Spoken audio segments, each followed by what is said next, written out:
Okay. Um, Thank you, everyone.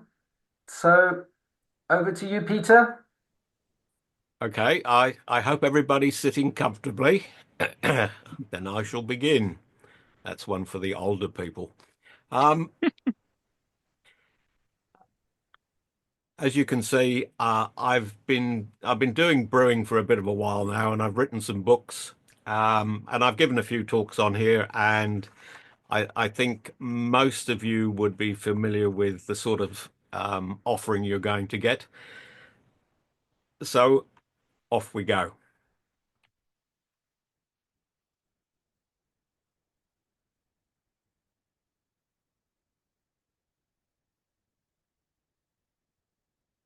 So today's talk is about lager, and thanks to Jack for inviting me to do this.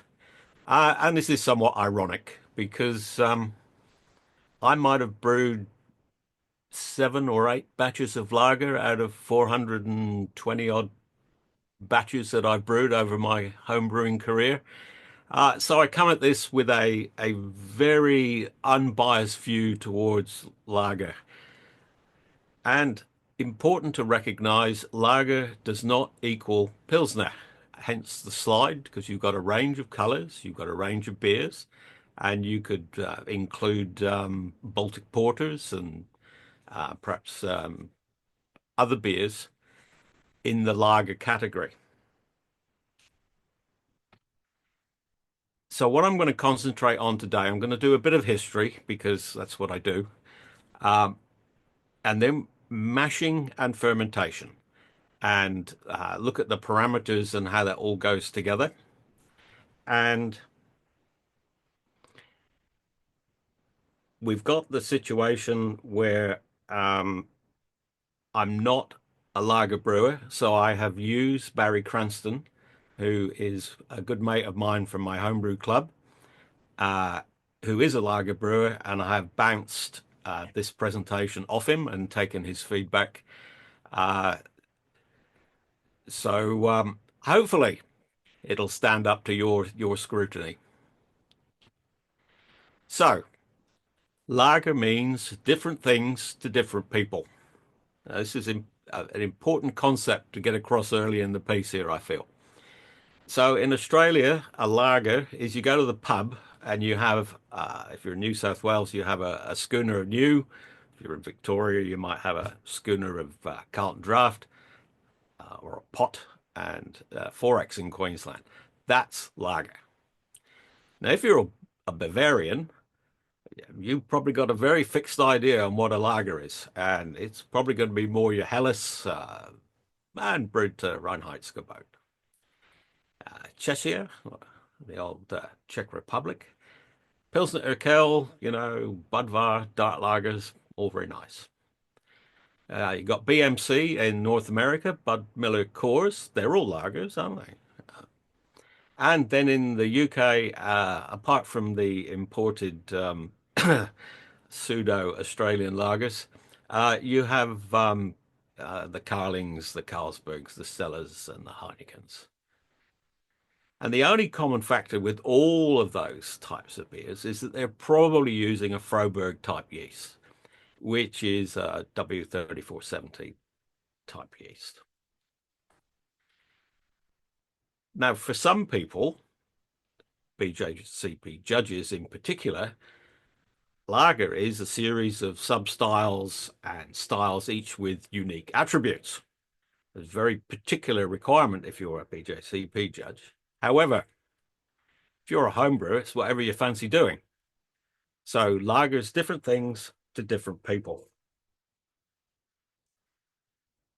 Now, with the Carlsberg Elephants, we will kick off uh, into the definitions around lager. So lagering is to store. Historically, lager fermentation was long and slow. Uh, Put it into secondary tanks, what the Americans call roux or rest stage maturation, cold conditioning, put it in the caves for the winter, etc. Modern mega brewers, stored for a couple of weeks at best, then packaged. Time is money. And I don't subscribe. I've done a fair bit of research into lager, and Noonan, who wrote the book on lager in the mid 90s, uh, he subscribed uh, that the view that lagers were based on the processes used to create them. Now, I don't subscribe to that, and you'll find out why in a minute. Well, in the next few minutes. So, traditional cold storage, you chopped up your ice in the winter, you put it into the cellars, and then you use that slow release of cold to keep your beer cold. Later on, more artificial refrigeration.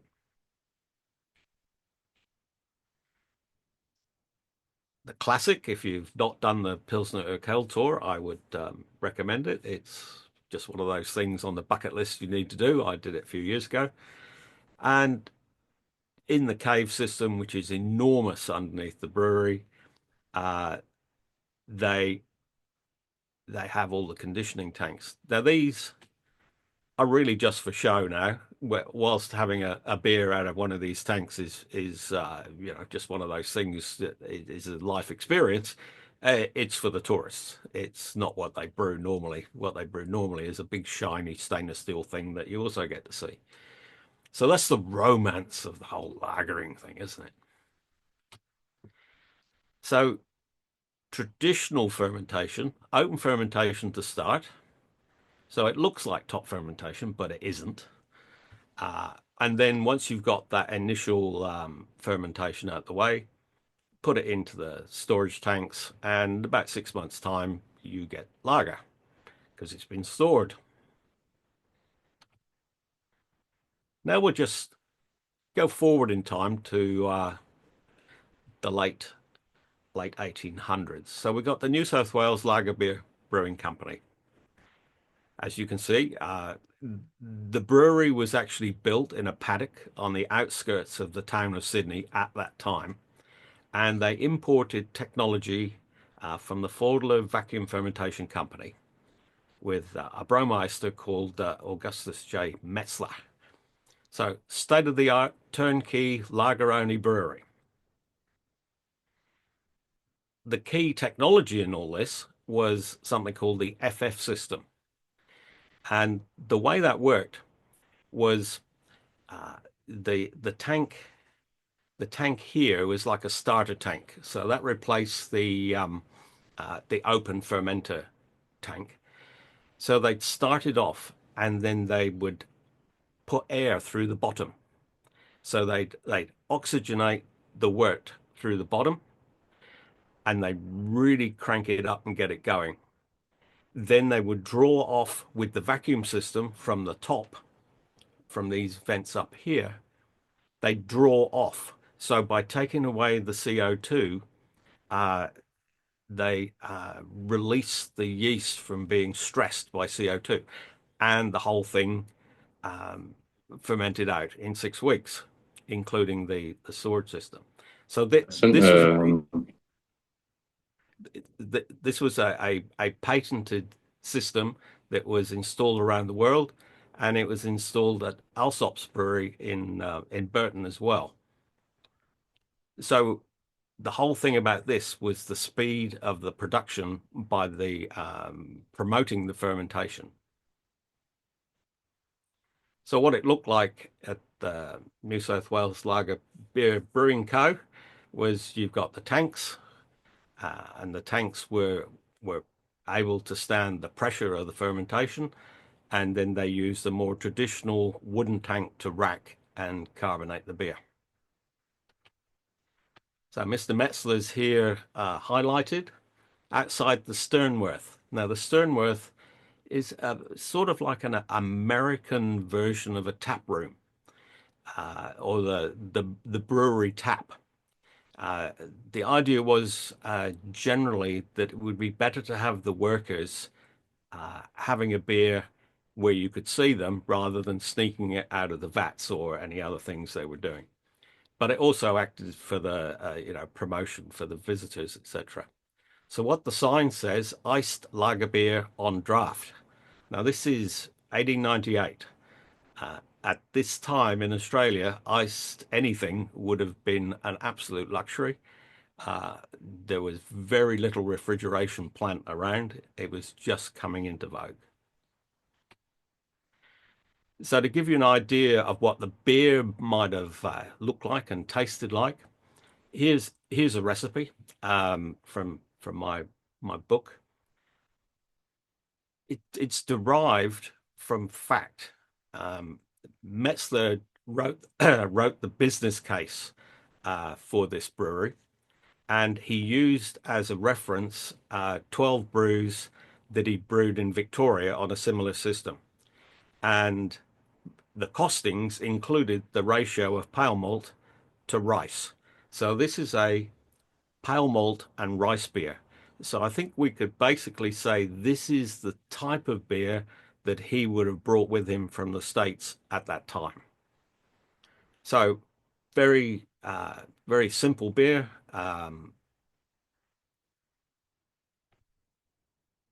The recreation done by Barry, quite low ABV, and you get a lot of press stuff around non-intoxicating.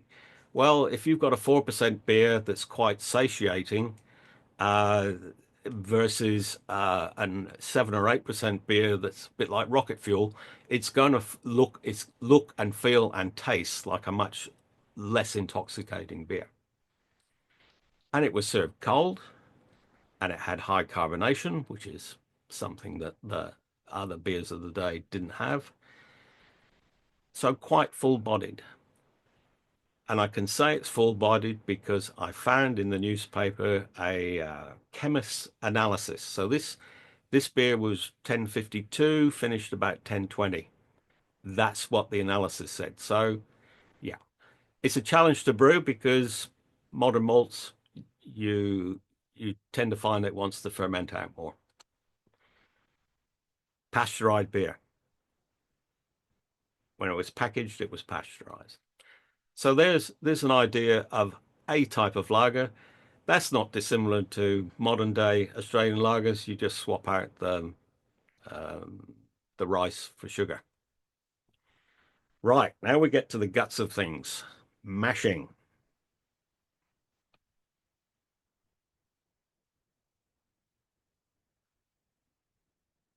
So the types of malts that were available in the olden days are not the same type of malts that we have today. And that is a very important consideration because the techniques that I'm going to describe as we go along are related to uh, the the barley and the malting practices of that particular era.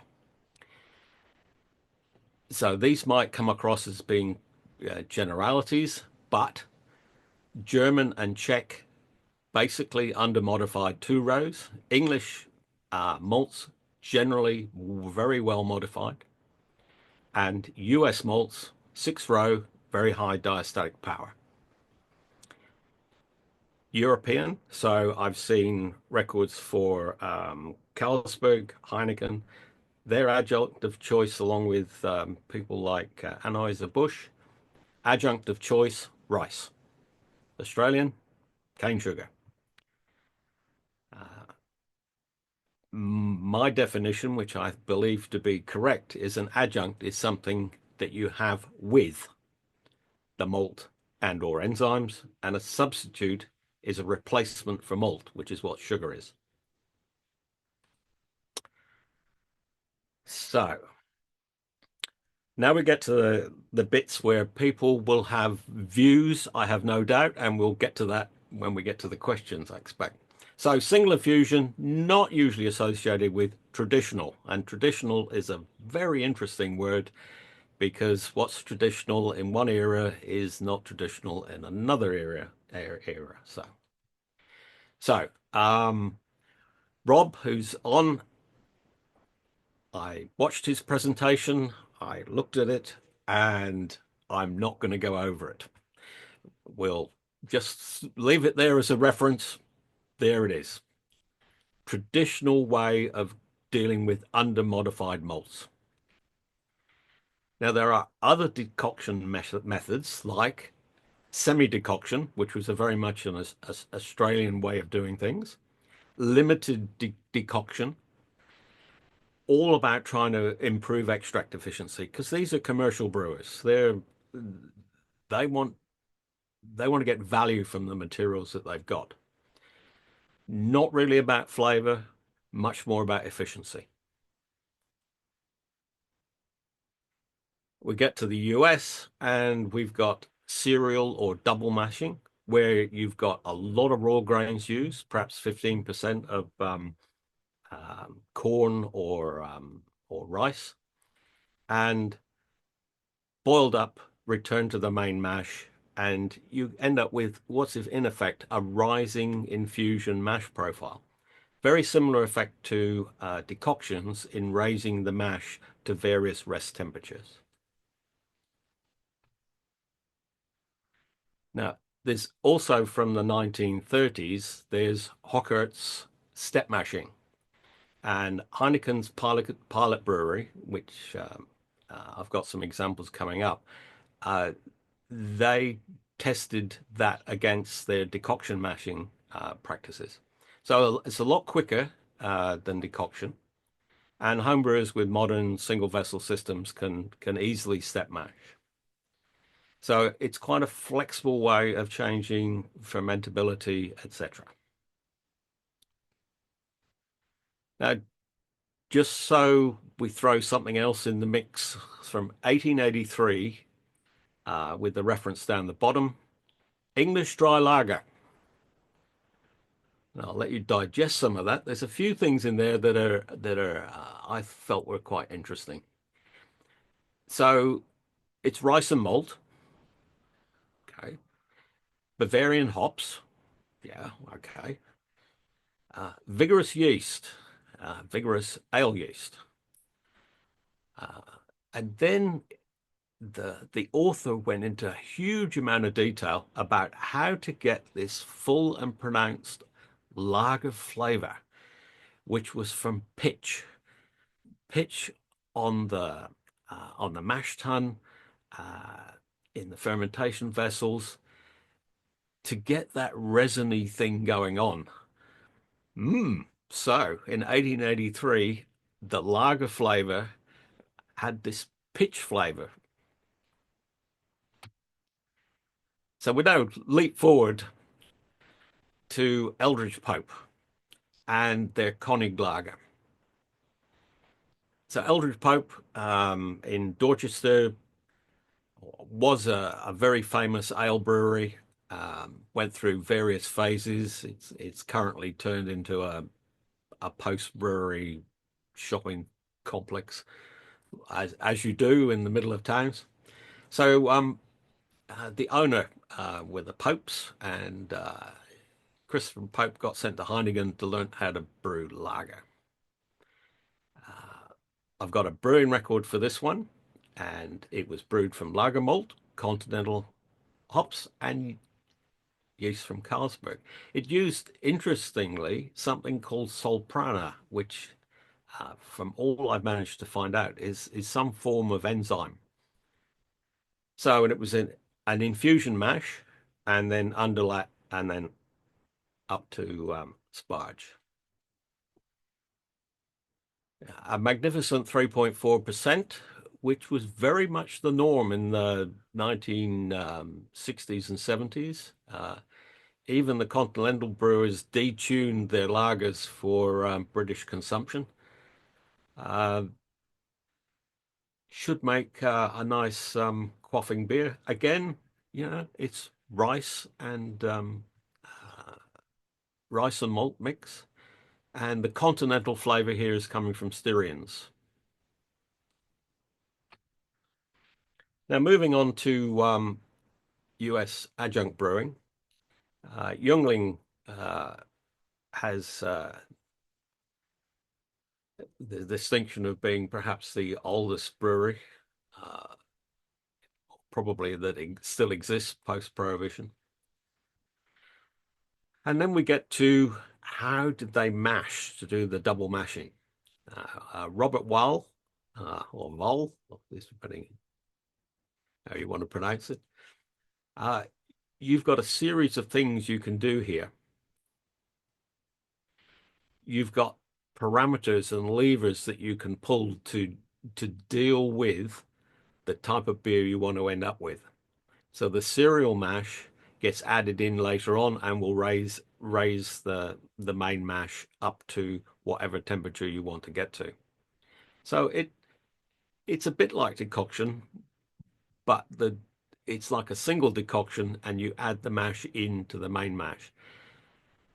The uh, the parameters B, C, and D, you can adjust all those things to adjust your fermentability of the mash. Now, I've talked a little bit about enzymes, and enzymes have been used since the at least the 1940s, possibly earlier in the US. And they're a way of making sure you get full value from your adjunct. Uh, Typically, with adjuncts, you would put in perhaps 15% of malt with your maize or rice to get it to convert and liquidize. Uh, Enzymes are something like an insurance policy to make sure that you will actually get the conversion that you want. Now, Nugi, who has been quoted by many people because he actually documented from his perspective how things worked. So we're post World War II here, and he was very much an advocate of enzymes, and his trade name for his enzyme was Enzmol. And what we need to look at here is where note two is that had a very long period of peptonization. And that was all about, from all the research that I've done, it was all about the poor quality of the malting barley and the way it was malted. They really needed to do that peptonization uh, in the mash because the maltsters hadn't actually sort of pre-prepared the malt to be able to convert it properly. So for this era, this time, that peptonization was a big thing. It was not perhaps something you would take forward into present day. So I have in my collection some photographs from an unknown New York brewery brewing book. And in there was a Bock recipe. And you're going, oh, Bock. Well, it's not Bock as you might understand Bock. This is US Bock. And US Bock, interestingly, had rice and corn. So I've used instant polenta and rice flakes along with Munich malt. Barry has brewed this. Uh, it's bockish. It's not a bock in the German sense, but it's got bockish characteristics. Um, this particular one used dry yeast, um, and we'll come to fermentation profiles in a tick. So that's quite a robust recipe. Again, malt and adjuncts. Now, European lager. So I did a presentation with Ron Pattinson, and the link down the bottom, which will be in the PDF that'll be sent to Darren, will take you to there. So they did a lot of experimental brews and small batches of beers, and they were directly comparing double and triple decoction with the Hockert's method. So double decoction was taking them at least 5 hours for their basic pills. what they then did, and I'm not going to attempt to pronounce, well, I suppose I could, Hochkurz Verfahren. Okay, high and short. So rising infusion mash, a step mash. Importantly, you need a well-modified malt to do this. So this isn't something that perhaps you would do with an under-modified malt. You start at the beta rest a lot quicker. The longer time you spend at the initial temperature, you get more fermentable. The less time you spend there, the less fermentable. So it's all about the rise. So similar concepts to the US mashing. There's only so many different ways you can skin the cat, perhaps. Right, fermentation.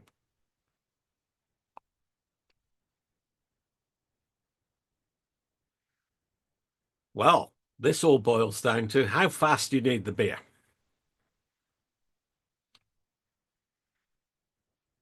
So, nice brain dump for you. If you've got Kvike, very quick, perhaps not very lagery, end up with a blonde ale. If you use Lallemand Nova Lager or Mangrove Jack's M24, which is a repackaged version of Nova Lager, pretty quick, not much sulfur, minimal diacetyl, some esters, perhaps okay for non-traditional, perhaps. 3470, solid, used by everybody, wide temperature range, can't go wrong. Liquid, need a big starter.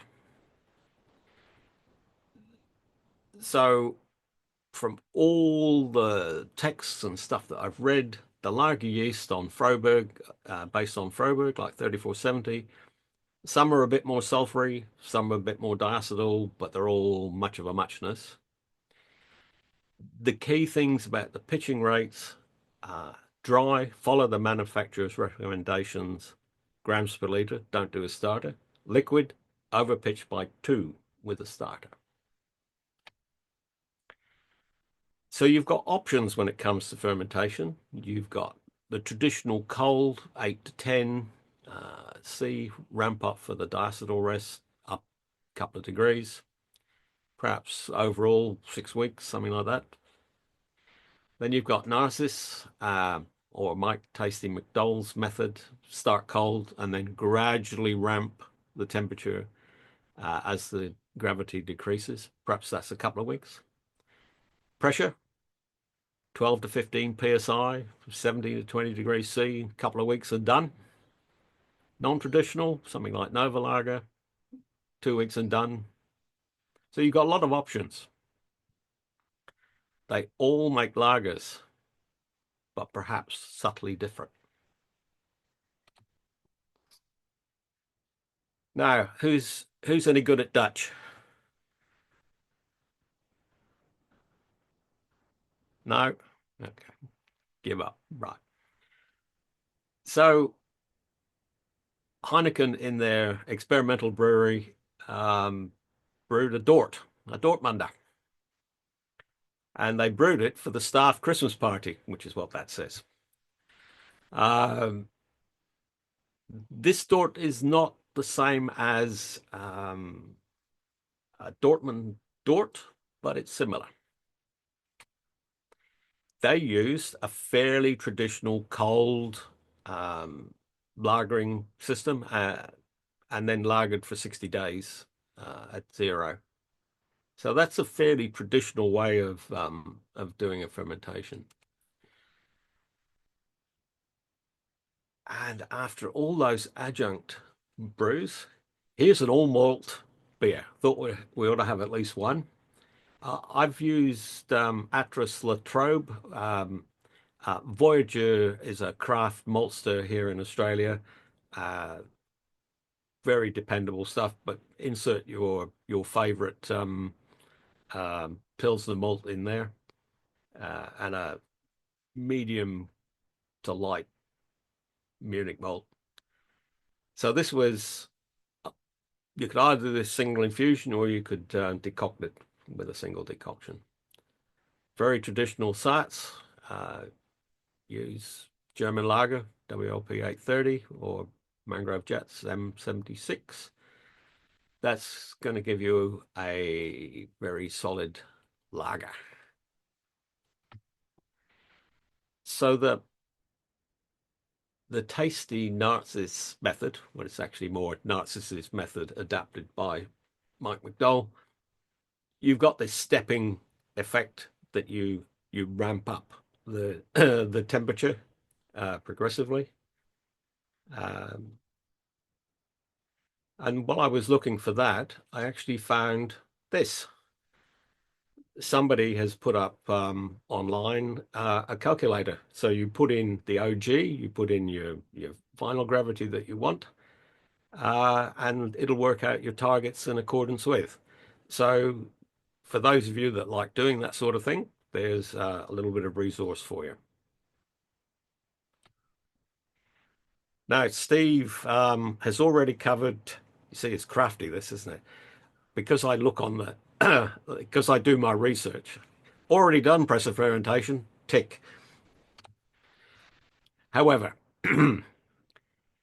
you could do your pressure fermentation without temperature control, but you probably get a better outcome with control. So I looked at a few videos. The apartment brewer reckoned possibly a little bit more sulfur than a traditional fermentation. Malt Miller did a couple of different ones, and they got a few more esters. Uh, the need for a diacetyl rest. Well, if you're fermenting under pressure at a higher temperature, you're already up there. So perhaps you don't need to do that. Or you could add ALDC. Or you could do Nova Lager under pressure. So what have we got? Traditional cold takes a bit of time. Warmer, quicker. Probably not a lot of disadvantages. You get the speeding up effect with the ramping up of temperature, or you do pressure. Now, it's horses for courses. It's your preference. What are you trying to achieve? How quick do you want the beer? There are issues with diacetyl. I know some beers, a trace of diacetyl, like Pilsner Urquell, is if you were BJC peeing, would go, oh, okay. But most people go, no, don't want diacetyl. How much sulfur do you want in your beer? There's a Personally, I don't like a lot of sulfur in my beer, but some people do. It depends what you're trying to achieve. So if you leave your increase in temperature to do the rest too long and your yeast is already knackered, it's not going to be able to deal with the diacetyl. Again, cold crashing, which you look at the online forums, there's people cold crashing. Oh, it's finished. This lacks a bit of subtlety, I suspect. Uh, you could krausen to, make a small starter with enough oomph in the krausen to clean it up, or alpha acetylate decarboxylase, ALDC in short, is something that a lot of manufacturers are promoting. It's a bit expensive, but the Nova Lager. So because I finished this presentation a while ago, I have actually used Nova Lager. Now, I don't know whether that's going to count as a lager fermentation that I've done because I treated it like an ale. So I did it under pressure and at 17, ramping up to 20 degrees C. And I made a Shiner Bock clone, which does not have diacetyl, and does not have a sulfury thing going on. It's very palatable. It actually, to my taste, tastes like a lager.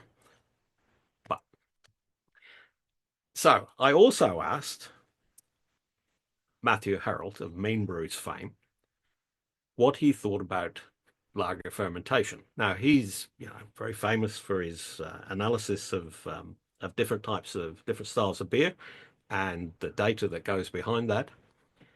Uh, so I he's a relatively low and slow, and he's not a keen on the cold crashing too quick. Barry, his comment was cold fermentation, slightly warmer maturation. He's very keen on using the dry yeast grams per liter. So many people nowadays are using dry yeast because the quality's improved. Uh, the cost of liquid yeast, at least here in Australia, has gone through the roof. So it's quite a valid option to use dry yeast in fermenting your lager. Now, process aids. Nick Reinheitsgebot.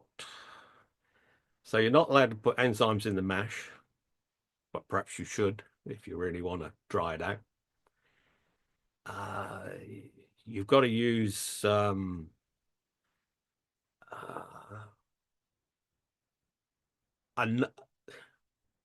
acid malt rather than use lactic and phosphoric acid, and using acid malt is less precise, I suspect.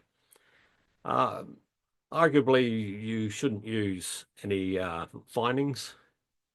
ALDC enzymes, obviously verboten. Biofine. I like Biofine. Biofine's one of the best things since sliced bread, as far as I'm concerned. However, that wouldn't be very traditional either. And forced carbonation. Spunding's all right, but forced carbonation, no. So, after all that, lots of different ways to brew a lager. It's evident to me that the personal brewer's philosophy is more evident in lager brewing than in ale brewing. Today, the mashing method that you choose with modern malts is not critical to the outcome. The approach that you take, how much time do you have? What do you want? What's your quality goal? But the overriding consideration to the person that's got your beer in their hand is what the drinker thinks of as lager, not how it was produced. Thank you. So this lot are the key things that I looked at for this presentation. I did look at Noonan. I felt it was a little dated. Modern lager beer, unlike a lot of books that I've read uh, from that particular publisher, actually has some decent data in it. So if you're really keen on your lagers, I'd suggest you get that one. The other one I would highlight is the podcast number 392 from Beer and Brewing.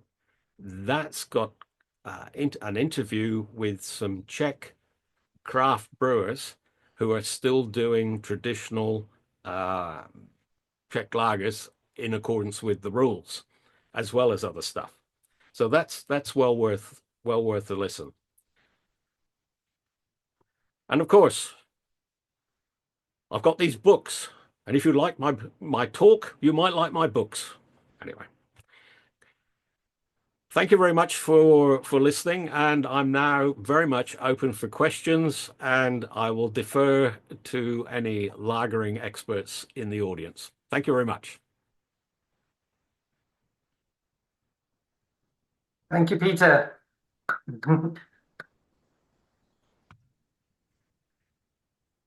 Thank you, Peter. Thanks, Pete. Right. Yeah, sure. So who's going to ask me a tricky? I'm going to put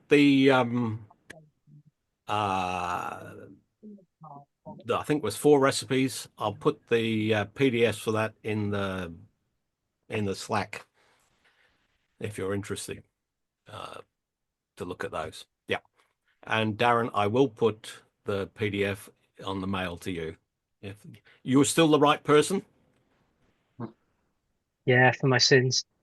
Right. Right. Well, there's no escape from your sins, obviously. Mm. Okie doke. Uh, we'll stop sharing. There we go. Right. So I've stunned you into silence. This is excellent. The absolute result. Okay, I'll start. Going right in for the sort of the here and now. Uh, how how's lager sort of brewing being treated in the Australian home brewing scene? Is it at the moment? Is it very popular? Is it growing in popularity? I mean, over here, lager brewing for home brewers has gone through the roof. Um, Good question. Now, one of our club members, the, there are various competitions. This is just the Sydney view, okay? I can't speak for other places, but um, one of our club members did one of these brewing competitions where if you win by popular vote, your beer gets to be brewed commercially. He brewed a New Zealand Pilsner, which seemed to be the shall we say the flavor of the month at the moment. Stick some Nelson Sauvon, Nelson Sauvon, or um, Mo, Moetica, yeah. Anyway, stick some New Zealand hops in it, dry hop it in a lager base, and away you go. It was it was palatable, um, but yeah, that's so New Zealand hops in a lager. Um, his basic grist was very much traditional Helles. Um, Other than that, nearly all the craft brewers, just yeah, they've nearly all got a lager, perhaps a draft, which will be a 4, 4.2, 4.5 cooking lager. Um, it's there. That's to compete with the macro brewers with the VBs and things, but perhaps a little bit less alcohol. So yeah, um, it's there's still far too many hazies. So if you go to a craft beer bar, you might get a Helles if you're lucky. Um, and there might be one lager on tap. I'm just thinking of last weekend when I went out. Unless you go to, there's some places that will do a Pils, perhaps a Vienna, um, but they're the exception. Mostly it's hazies and sours. What's it like over in London? Yeah, it's lager brewing is very popular. We're I mean, I don't know whether you know, but we actually are running this weekend coming a lager only competition, which we've been doing for like 6 or 7 years, I think. If you exclude a couple of years where we couldn't because of COVID, But I think the original inception of that competition was pre-COVID, and yeah, and it's incredibly popular competition, sells out very quickly. Um, I think it's one that we'd But like to probably take to a bigger venue, but there isn't one on offer at the moment. what's the definition of lager for the competition? So for this one, we only accept bottom fermenting yeast. So you have to use bottom fermenting yeast. We obviously have no way of checking that, but that's basically the rule. And we kind of rely on brewers' honesty in that term. Yeah. Well, that's obviously bollocks, isn't it?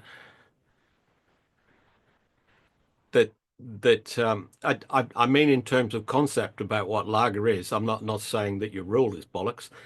Um, the concept in terms of lager is you could equally supply a bottom fermenting strain. But what is a bottom fermenting strain? Look at all the DNA analysis that's gone on. Some strains are ales, some are lagers, depending on what your definitions are. Um, it's a false premise. The fact that it's bottom doesn't mean anything. It's a meaningless term. That's what I meant by the bollocks. Yeah, we had a lot of conversations before we started the competition, like what should be the criteria, because otherwise we don't have a way of defining, like we cannot specify you have to lager it for such a period of. So we chose to say it's a bottom fermenting yeast, and that's usually you can get the information from the manufacturer if they describe the yeast as a bottom fermenting, and that's basically the criteria. We always have people asking, "Oh, can I enter an alt or kolsch, which is then lagered for a longer period of time, or can I use a fake yeast?" So up to this point, we basically kind of like saying it has to be bottom fermenting yeast, and that's the end of the conversation. So where would Nova Lager fit in your definition scheme then? I think it's still kind of defined as a bottom fermenting, as a Yeah. lager yeast. But lager yeast is not a precise term, is my so I fully understand that. yeah. I know. Did you not decide just to go with a style definition rather than a yeast definition? We could, because I mean, in the end, we only have lager styles that you can enter. So from all the BJCP guidelines, we only allow lager styles. But obviously, we have some extra other lager categories where you can use herbs, fruit, or uh, you can do other different smoked beers and so on. So you have different adjuncts and so I think then it kind of like dilutes what should be allowed, what shouldn't be allowed. So I think defining the criteria is like kind of difficult because then you can argue for almost anything uh, if you choose something else. Um, so Is Baltic Porter it is allowed, permissible? but Yeah. it has to be fermented with bottom fermenting yeast, with lager yeast. Yeah. But You then, you would think that most judges would be capable of picking Of too course, many esters from a or some non-lagery characteristics and ping it accordingly. definitely. I mean, that's why it's kind of like it's our fail-safe in terms of judging if you actually follow the process. So if you cheat and don't use the bottom fermenting yeast, but you create perfectly clean beer that fits the style guidelines, that's going to be judged against the guidelines. So in the end, we have that rule, but if you can create something that actually going to be perfect for the style guidelines, it's Mm. it's not something we can check basically. And I think no matter how we approach that restriction, there's always going to be some room for, I don't know, different approach to that. Yeah, yeah. With the hybridization of yeasts, with the manufacturers doing all sorts of weird things, it makes a yeast. I just see the yeast definition thing as being problematic. Whereas if it was just a straight style subset of styles that happen to be called lagers, which is effectively what you've got. Yeah, but then we will have we will have questions from people. Can I enter another lager category with adjuncts or a different approach? Because, like you said, you can brew the lager is basically what you want it to be. Mm. So, what about those beers? Yeah, which But don't really fit within any standard lager uh, style guidelines. so it, I, just for my clarity, so the judges will be judging against BJCP style guidelines. Yep. Correct. So that's it. It's what, coming back to my final point, it's what's in the glass, not how it was produced, ultimately. It is, yes. Yeah. Okay. But then, to what extent do you think lager is a meaningful term in general? Like, if the yeast doesn't matter, the ingredients are varied, the process is malleable, what is a lager? Well, that's really my point. It's whatever you want it to be. And for your competition coming up, you've said what you want it to be. You want it to be a bottom fermenting yeast, which is fine. Um, I I did my initial slide with the categorizations. If you're doing the BJCP thing, then that comes with a set of boundaries. If you're just brewing for yourself and you hand somebody a glass of draft beer and they say, "What's this?" Oh, it's a lager. Um, it could be a Kolsch. It, you know, to the to 99% of the populace, if you call something a lager and you hand them a lager, no matter how it was produced, they'll say, "Yeah, that's a lager." Because they don't know any different. So uh, perhaps perhaps homebrewers get a bit hung up unnecessarily. Actually, I would argue with that statement that most of the populace would call anything you give them and call a lager. Because if you give them something that's darker and you say it's a lager, they will probably say it's not a lager. Because I think most of the population would call a lager only when it's a pale beer.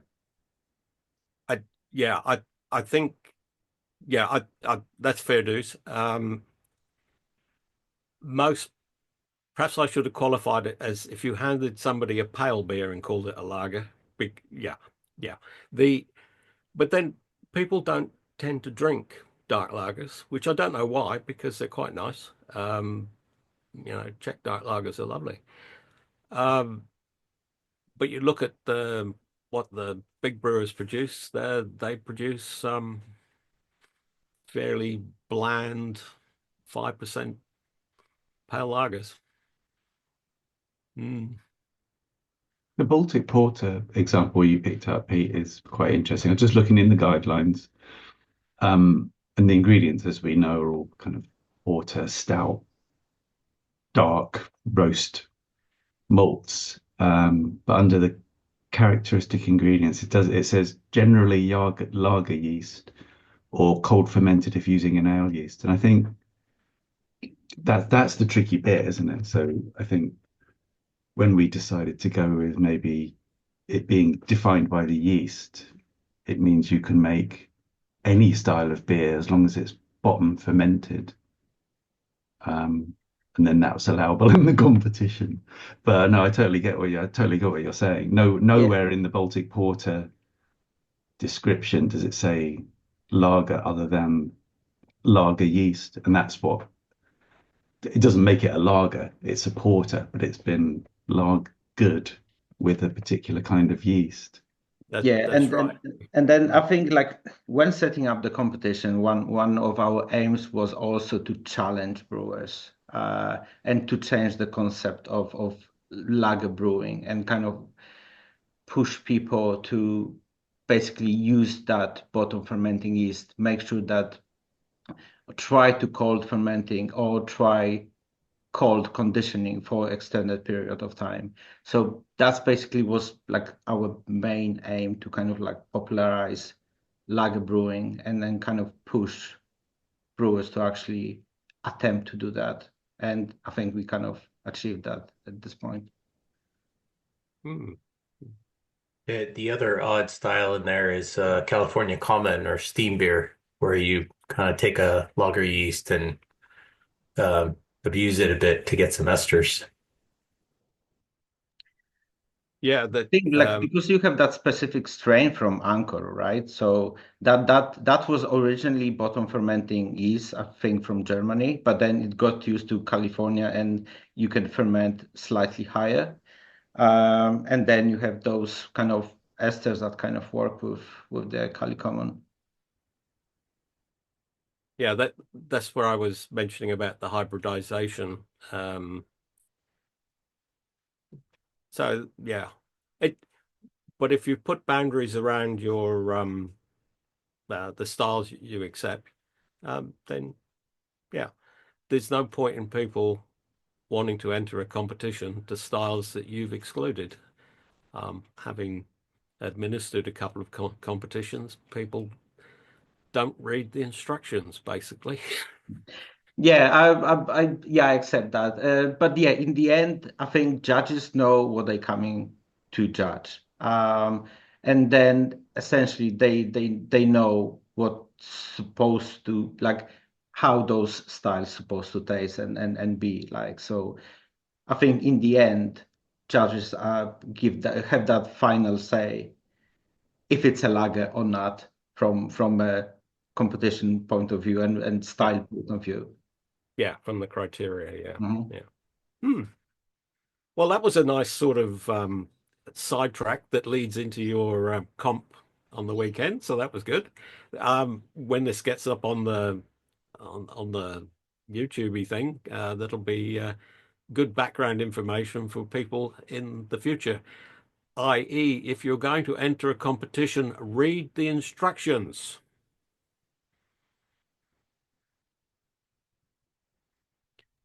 They won't. No, not going to read the instructions. Okay. So I probably have more of a comment than a question, but I'm glad you had the different methods of fermentation, the cold, and what was the second one where you ramp it up during fermentation, and Nice. pressure fermenting and Novolog, and I've tried all of them. Historically, I wouldn't call myself a good lager brewer. I've made a few good lagers, but on average, there always seems to be some problem. Pressure fermenting, I've had issues with strange flavors, like a sort of astringency, and that's happened in too many beers to be an accident. I think it was due to low cell count, and even though you have low cell count in a pressure ferment, then you don't have the normal faults, but then you have the strange flavor that comes through. Recently I've been using the ramping up method, and I think that actually works quite well, where you don't sit 6 weeks in the cold ferment, because that's way too long, because I can't make any other beer while that's happening.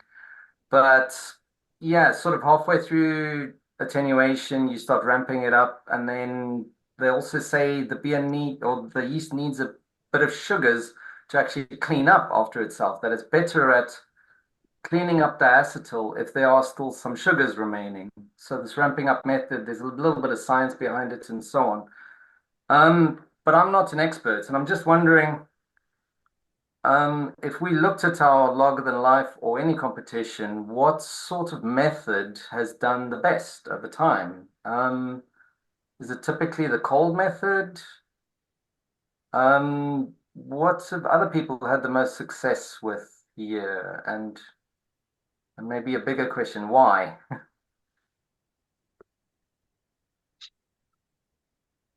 No point in asking me because I've only done Yeah. the seven lagers, or eight if you include the Nova lager.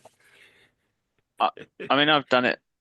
I've mostly done it like you said. I mean, I've done it cool for a few weeks, but like you said, sort of the initial week, basically I'll keep it cooler and then can ramp from there, up to like 16, 17 degrees. I don't go up to like 25 degrees or something like that, but yeah, for the most part, I've had a.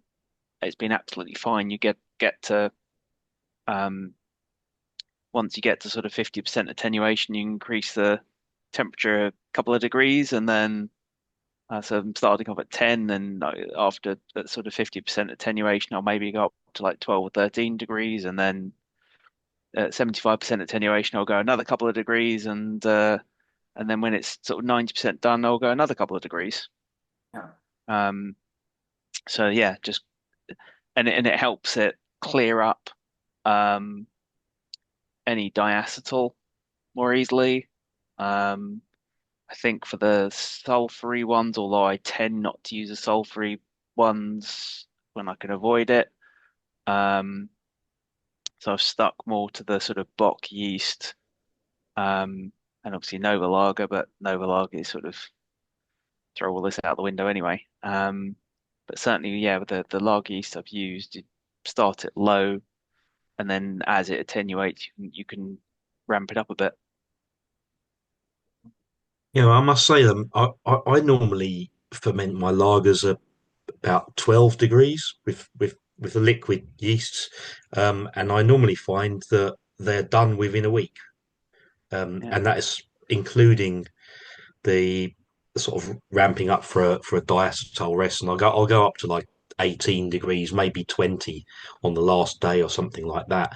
But I've the only time I've ever experienced a lager yeast taking more than a week was when fermented. I put my fermenter out in the snow a few years ago, and it was we're very cold at the time of year, and it took about 4 weeks to ferment this lager. I think it was the Czech the Budvar yeast. It made a very strange lager. Maybe that was the recipe, but yeah, that's the only time that I've ever found it to take longer than a week. I'm the same as you, Ken. I'm always surprised that it takes about the same time to ferment as an ale does, because it's obviously um, adapted itself to ferment at that temperature. You just need a bit more of it, but it takes the same amount of time. Yeah. I've done to answer your question, Peter.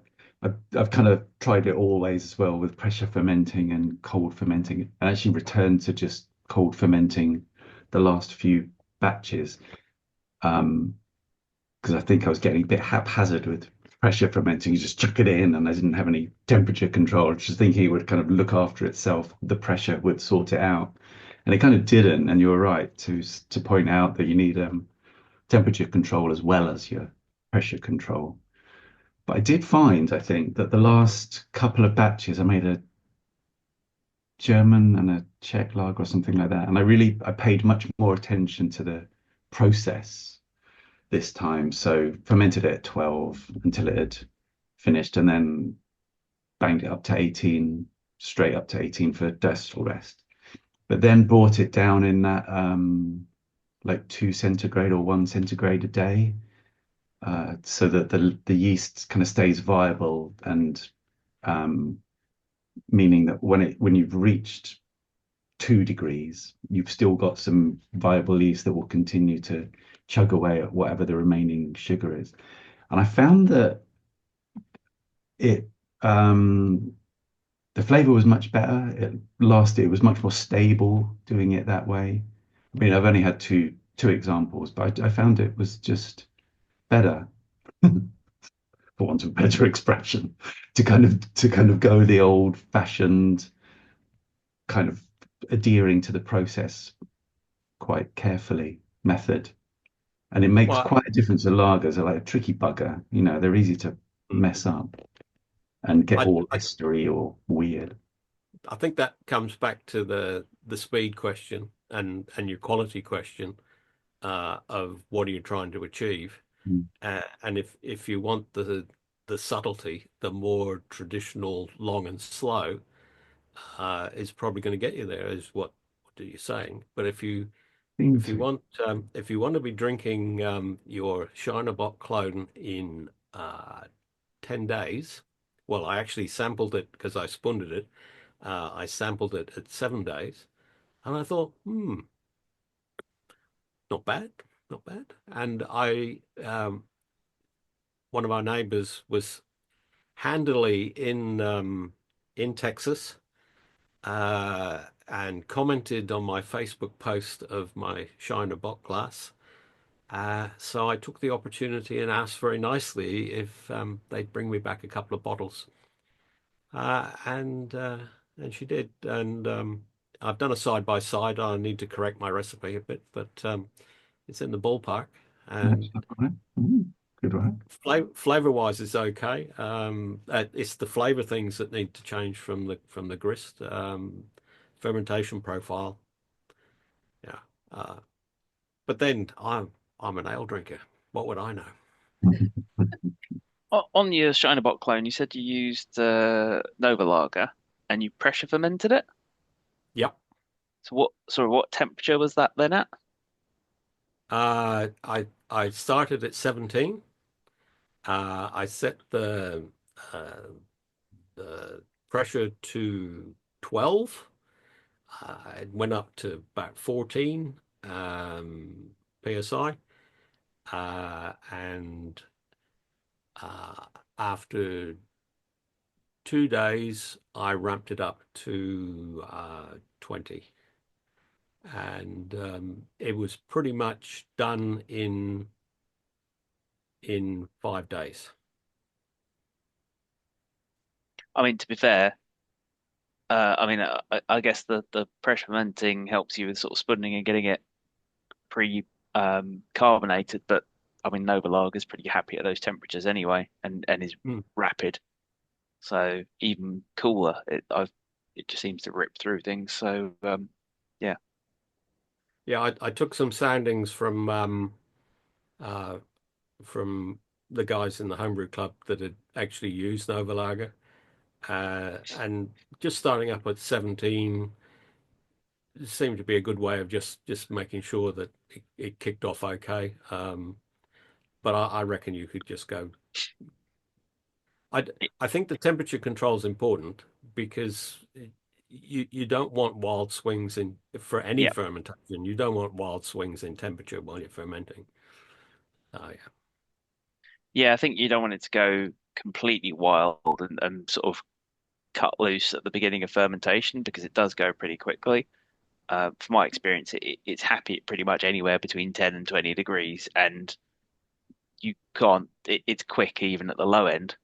Mhm. You're down to sort of a week of fermentation at most.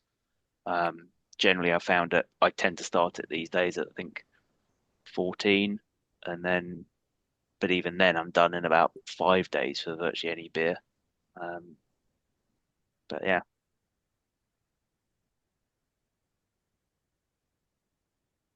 I found Nova Lager gives off some esters, even if you ferment it cold. It's got this sort of slight citrusy ester.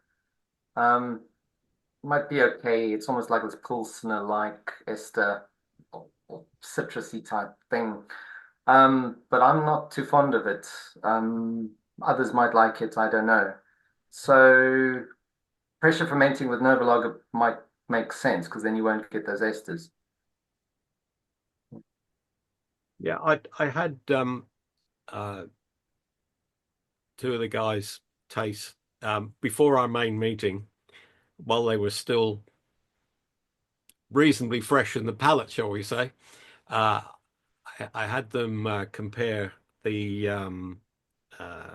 real Shiner Bock with my version. Uh, the the real one was cleaner, but then you've got an industrial process that's probably going to make sure that that's been filtered, pasteurized, and this, that, and the other. But they didn't pick up too much in the way of ester. So, um, I would say I wouldn't use it necessarily for if I was trying to mimic a proper German Helles or something like that. I don't think it's just it doesn't taste right. And I used it for lagers when I was trying to make stuff like an Asahi clone, which is a little bit citrusy and um, very dry. It works well for that. But yeah, for a sort of maltier German lager, I wouldn't use it for that. I would stick to your 3470 or one of the other more traditional yeasts. mm, mm. Well, I thought I ought to give it a whirl. Yeah, the mostly what they picked up on was the differences in flavor from the grist, not the fermentation process, which I thought was promising. Yeah. So I've got another thing of Nova Lager, and I'll do it again, but I'll just change the grist a bit. But yeah, if I wanted a dark lager to pour in a couple of weeks, then yeah, definitely an option. It's only going to get better in the keg as it's sitting there at 4 degrees as well. So I've still got half a keg left. I used Nova Lager in a Baltic porter, and it worked really well. So anything like that where the slight ester sort of that it produces sort of blends with some more flavoursome malts could be good. But Yeah, I mean the one thing I would also say with it is it's quite a big attenuator as well. yeah, So you if you want to have any residual sweetness, even a little bit, then you might need to mash a bit higher than normal or add some sort of dextrin malt or something to give it that backbone. Because otherwise it will just it's not diastatic, but it's verging on that and it's kind of takes everything else without being diastatic. So yeah, so that's the probably area I'd probably be careful with it on. In in putting together a recipe for Lager than Life, one of the things I was looking at was a lot of people seem to be using 3470 at high temperature, sort of in the mid-teens or so, and saying that they're getting great results really fast. Does anyone have any experience with that? No pressure involved, just or no pressure in the answer either, but just the temperature at in the low teens or mid-teens or so. Yeah, The I've done it. the links that are in the PDF have got a link to a video produced by a craft brewer here in Australia, uh, basically saying if you're not fermenting warm with your 3470, you're wasting time and money, and you still get a quality outcome. So have a look at that when that goes up. I haven't got that handy at the moment, unfortunately. But yeah, I think there's quite a few people that have used 3470 and called it an ale as well when going up to 20. It's a very versatile yeast. Yeah, I've used it at 18 to 20 at room temperature for a lager without any fermentation. And it was a little bit estery. It wasn't like ultra clean, but it was pretty good. You could certainly get away with it for a wedding, for example. yeah. I mean, I think the thing about 3470 is that it is actually quite expensive for a dried yeast. And if I'm going to spend that much money on a dried yeast, I'm going to buy a wet yeast instead. that's going to give me some better character to my beer. I think Those are James was my two saying, pennorth. yeah, I think James was saying that the WHC Einstein, which is 3.5 quid, is the same strain. Very closely related. I don't think one thing I'd say is like there's it's all of the different yeast strains or different packs of yeast, although they're probably very closely related, they're never exactly the same, and they definitely had cases where supposedly the same yeast has behaved quite differently. But yes, that Einstein is supposed to be a 3470 equivalent. I £6 notice it 50. doesn't say that on the malt miller or on the WHC site, but it does say that on malt miller, and they have a pretty cozy relationship.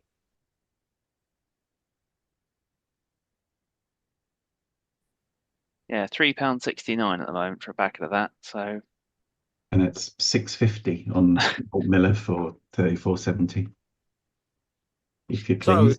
And so you need dry, 2 packets of that as well for a lager. so dry is more expensive than liquid. Oh, liquids. no. No. They're both dry yeast. You could Oh, buy they're both dry. No. you could buy a pack of liquid yeast for the cost of 2 packs of 3470, and you just make a starter of that, and you're there. So Yeah. yeah, And also WHC is now releasing a new lager strain. It's called Blitz Lager. So that's going to be one of the prizes as well for Lager and Life. So they're sending the packets of that as well. So I guess it's going to be similar to Nova Lager, Hmm. probably in terms of specs. Didn't we look at this the other day and somebody pointed out that it's actually Saccharomyces cerevisiae, so it's actually an ale strain. Yeah, that's So what it's probably a Kolsch yeast. I think that. Yeah, Blitz they say is on the Malt Miller website comparative to WLP 029, which is a coal strain. Yes. Um,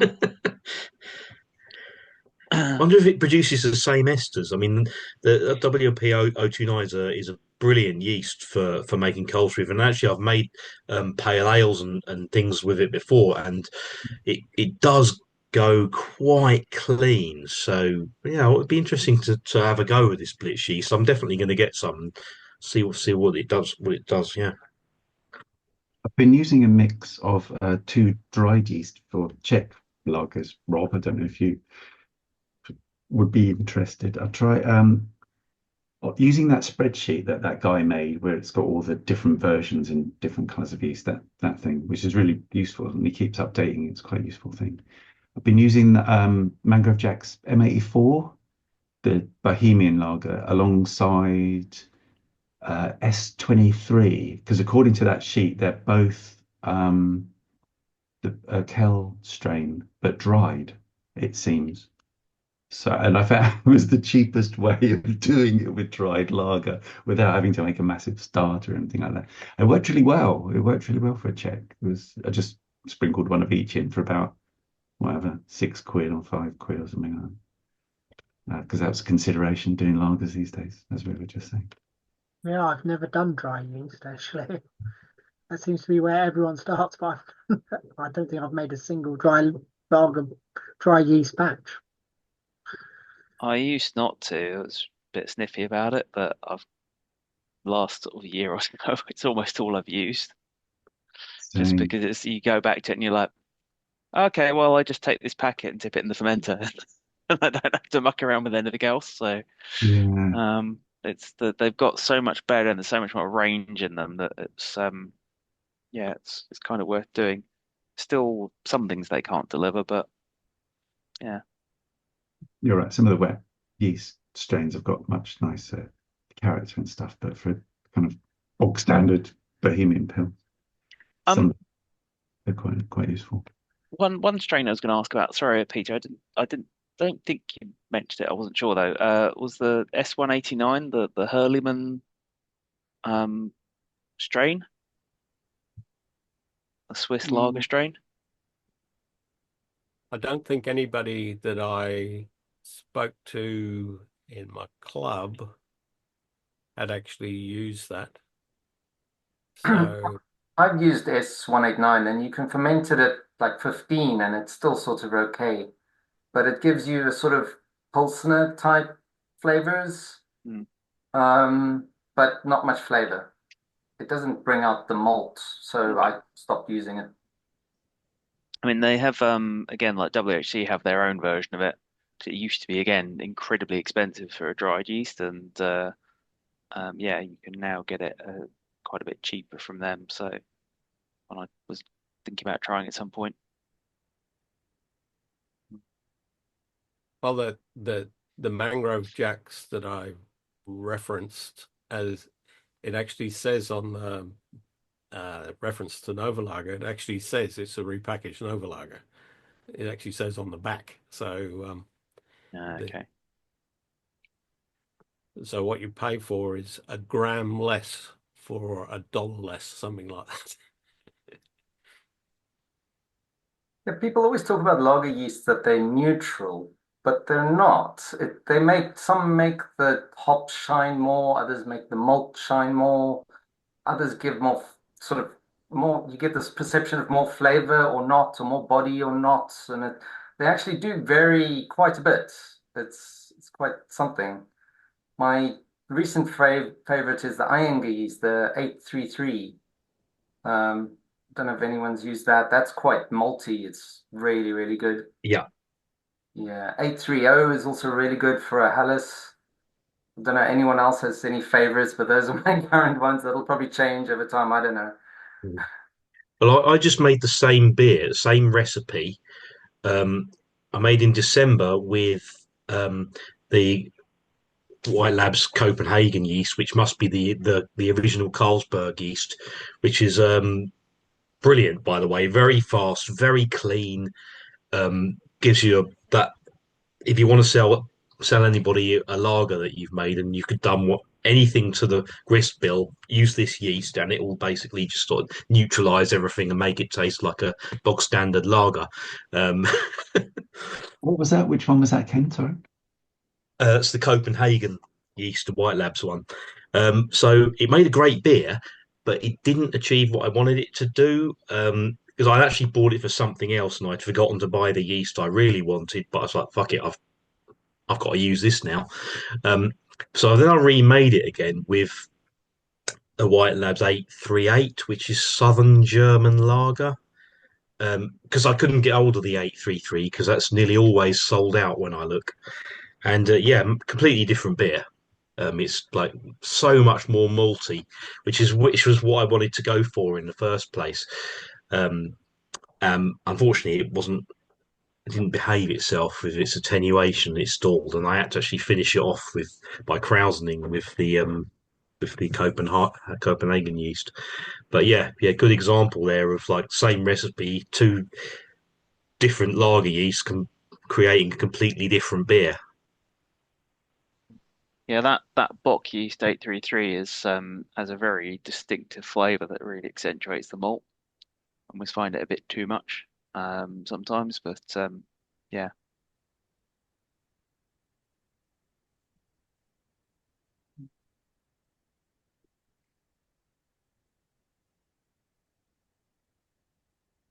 So, Peter, a bit of a different question. I think in the history part, you were talking about the adjuncts and European breweries were using rice.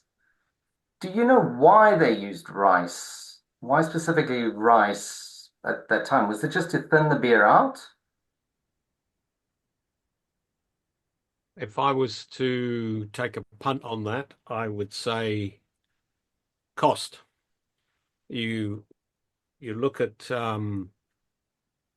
early 20th century, you've got uh, colonial outposts in the Dutch East Indies, currently Indonesia. Um, they're importing rice. Broken rice is not saleable, but it's a very good cheap source of starch for brewing.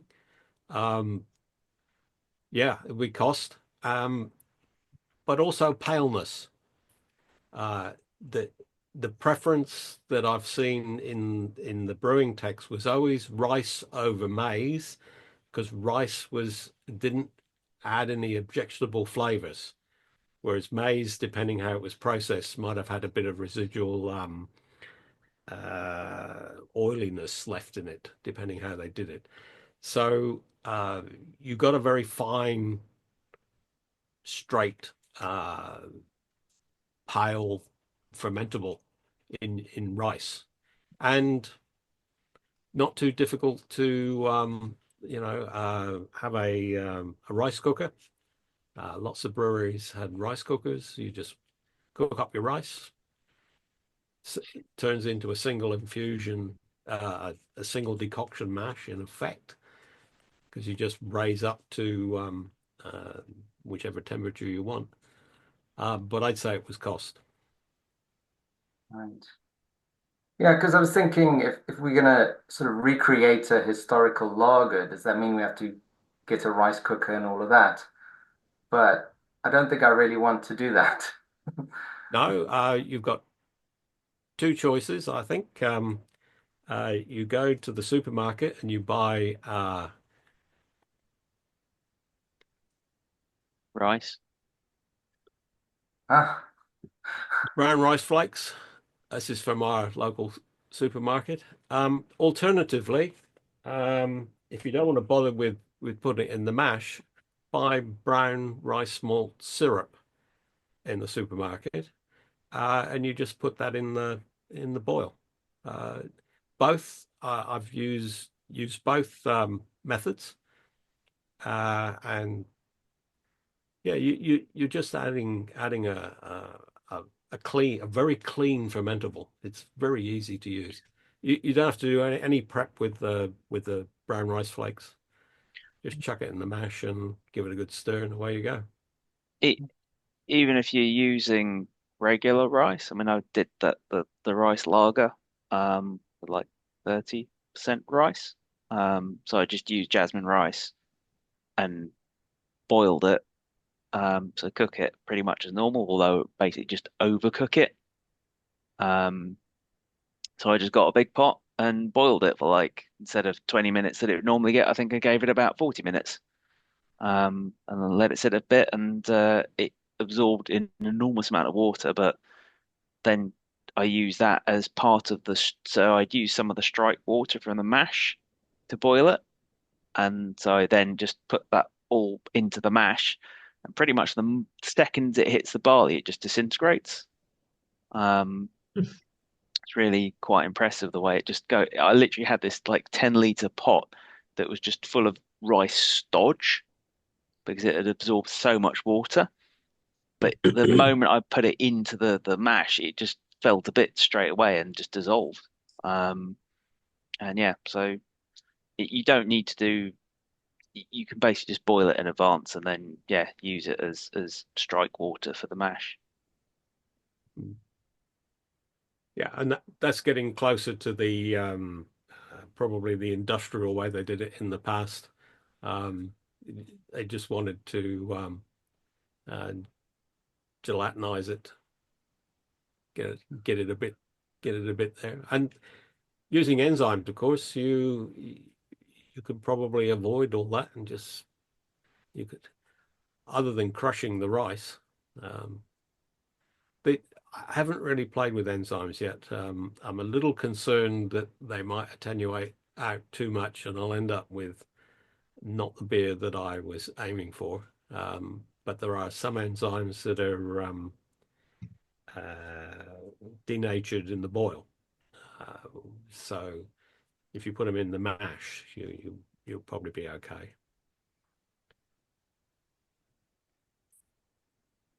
Yeah, but you want to be careful with AMG. That is for certain because that will just dry your beer out just so much if you misuse it. Even the tiniest little amount set off chain reactions that you cannot control. Yeah, that's the worry, isn't it? Mm. Yeah, I've used it in the mash, just like stuck it in the mash at the end and left it for like an hour, and then boiled it. So I know it's gone after it's been boiled, and yes, it just helps with fermentability. Whereas if you stick it in the fermenter or on anything on the cold side, it's like, well, that's going down to zero.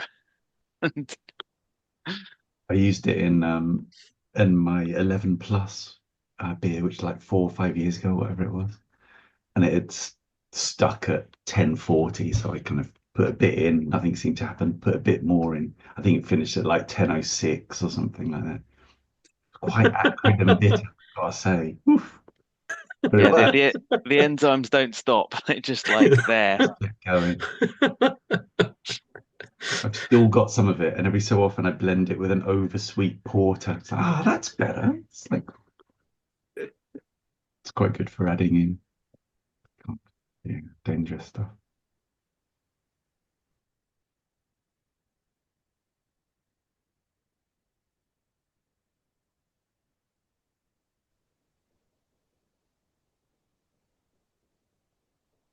Pete, that lager you had near the beginning of your presentation that finished at 1021 or something like that. So quite the Yeah. low ABV, full-bodied one. Mm. You had anything like that? It sounds insane. It doesn't sound like a traditional pale lager as the Europeans might describe it. Do you know what I mean? Oh It's well, intrigued. it drank okay. I did Barry did one with the rice flakes, and I did one with the rice malt syrup. Okay. His was better than mine, but that's probably process related.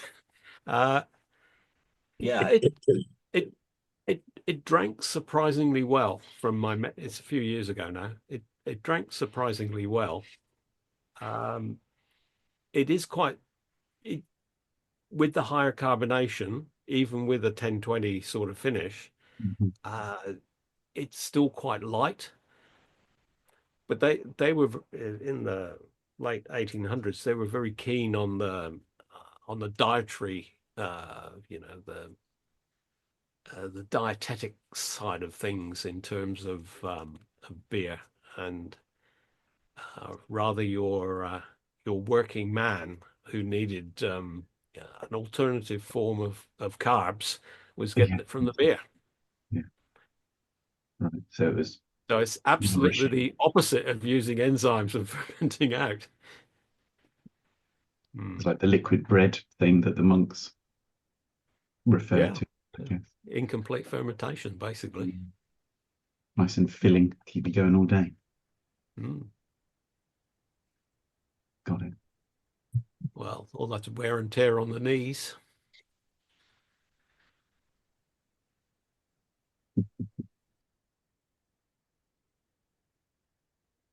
Well, I think my stomach is telling me that it's breakfast time. So if there's no further questions, I might exit stage left. Thank you. Actually, Because oh, you go buy on. beer. I was going to say I have one more Okay. question. It's not lager related though, so I might, if anybody else has got a lager related one, to jump in before me.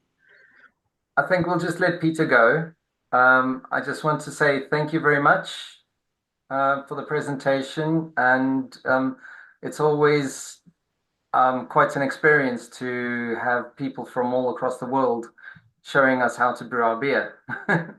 So thank you very much, and hopefully see you again soon. Yeah, thanks very Okay. much. So if you've got a question, Thank Ken, I'm you. quite happy to give you a view. As Okay. you probably gathered, I'm not telling you how to do it. I'm giving you options on how to do it. I was joking. Yeah, I know you were.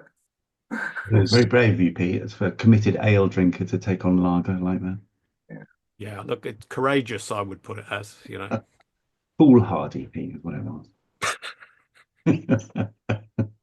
No, it's good stuff. Very interesting. I liked all the Australian history stuff because we would never have known any of that. Oh, I don't know any of that.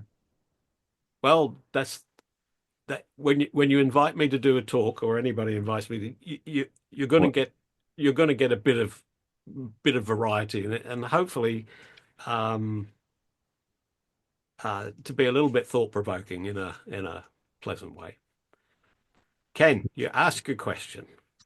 Yeah, so my final question is, I was thinking of this year of doing trying to make a traditional um, Australian sparkling ale, but with the lack of opportunity to get Pride of Ringwood hops over here, what hops would you recommend as a as an alternative?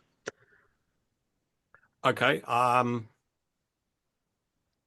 Well, my favorite version of sparkling ale um, is from 1930 something.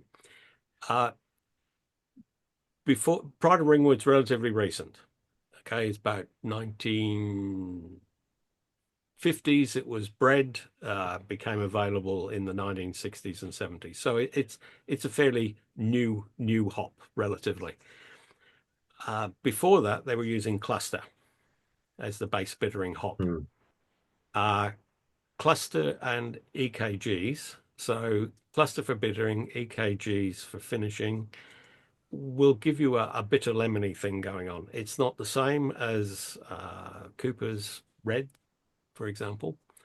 Uh, the one I like, and I'll I'll send it to you on the thing, is they use Sarts for bittering in the 20s and 30s. Sarts EKG, I find, is a nice combo. Okay. Um, it you put that with 25% sugar. Can't quite remember exactly what's in it at the moment, but I'll send it to you.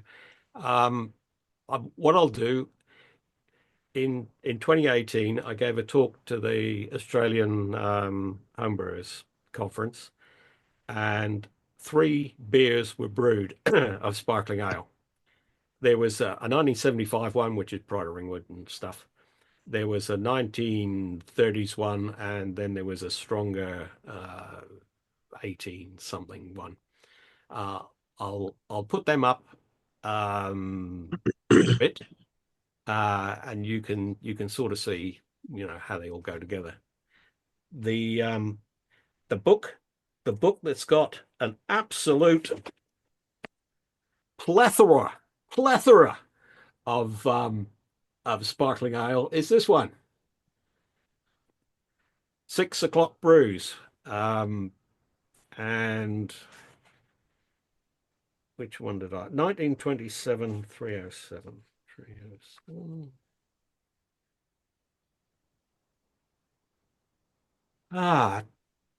1055 to 1014, 5.5%,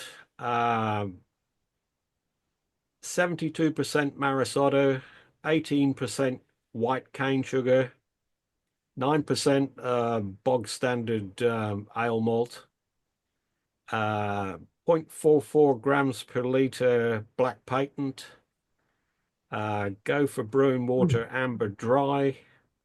This one was hopped with EKGs, 20 IBUs at 70 minutes, 12 IBUs at 35 minutes, 2 IBUs at 10 minutes, 39 IBUs altogether.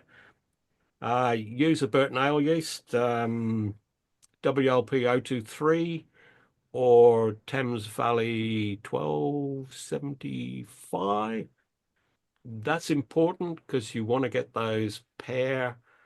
Don't use the Australian ale from White Labs. It's just wrong. It Right. doesn't taste Okay. I mean, I've wrong. used the Burton ale yeast before, and I found it really kicks out quite a lot of sulfur. Yeah. Anyway, not really found that with O23. Uh, start at 17, 3 days up to 21. Yeah, or get yourself a bottle of or two of Cooper's Pale Ale. It's bottle conditioned. Culture it up and use that. use the original cultures, the Cooper's yeast. So they use the same yeast in the bottle in conditioning. the bottling. Yeah. Yeah, yeah. Can you still Okay, get them I know a afterwards. shop where I can get that Yeah. actually. That's Yeah, good. yeah. Yeah. I haven't seen the Cooper's ale around for quite a long time. Hmm. You can get it in the wine cellar by Sanderstead Station. They also do Cooper's Red in cans now, and that's Oh, can conditioned. So I'll put the recipe up so you can have a look. that's great, Peter. Thanks for that. Yeah, but they were quite because I looked at a 70 odd years of logs. They would buy hops, so you quite often had Sats used for bittering as the base bittering hop, and then some form of Tasmanian hop, which I'm taking to be Goldings. But that 1927 one was my favorite, whereas the general audience in 2018 liked the 1975 one with the Pride of Ringwood. So yeah, Awesome. Thank you. no worries. Righto, breakfast time. Enjoy. See you later. Good Good morning. Peter. Thank Cheers, you. Peter. Bye.